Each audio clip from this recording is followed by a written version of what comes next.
Routines are probably the hallmark of how to have a more civilized life with young children. And they're important for a number of reasons. So if you start with a context, young children don't have a sense of time. I think this is hard for any of us as adults to really grasp because we're so time-oriented.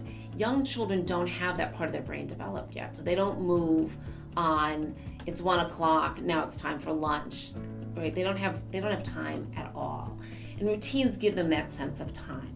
But the other piece of why routines are so important is that the world's a big place.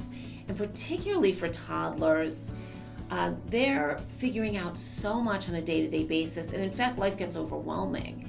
And so routines help organize it, sort of make the day into smaller parts. But it also helps them establish rituals and what we would consider socialized behaviors. Right? Toddlers are unsocialized not because they're terrible people, but because they really don't live in our socialized world yet. And routines kind of introduce them to our socialization. So for example, mealtime. If families sit down for mealtime at about the same time every night, it doesn't have to be 6 o'clock on the dot, but around that time, and children learn that, when the table is set, I sit down, and usually they sit in the same chair. Children, particularly young children, like predictability. It counters sort of the chaos of the big world that they're living in. They sit in the same seat, they're served their food, or they take the food, however the family establishes that ritual, and maybe there's some chatting that goes on. They start to learn, this is how we do mealtime. And if the routine happens, say at lunchtime and then at dinner time, they also start to get this regulation of I eat at these times during the day. I don't have to eat all day, I eat at these regular times, and this is how I'm socialized. So and this happens at school too, right? Children go for snack time, and there's a ritual around snack, right? At our center, the children sit down and the teachers sing a little song about, wiping their hands, with a wipe, and washing the table with a sponge, and the children thrive on knowing that routine. The other piece of routines that's really helpful for children is they start to feel really good. I know what to do. But if everything's unpredictable and it's different all the time, it's very hard to ever figure out, what am I supposed to do, or how do I do this? But when there's routine, children start to feel a part of it much faster.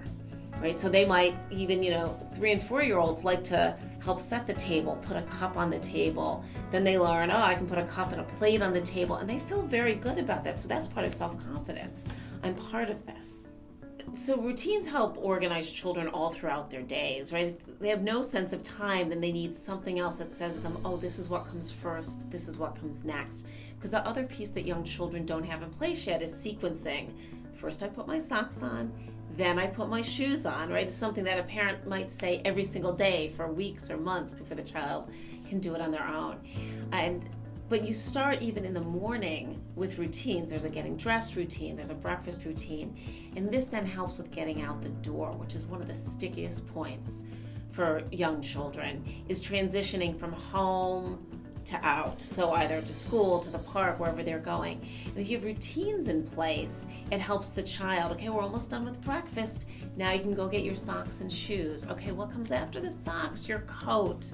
And that kind of one thing goes after another, and we do it the same way most days, also helps a child get out the door in the morning. And this is the first step to independence, right? Routines helps them eventually do it for themselves.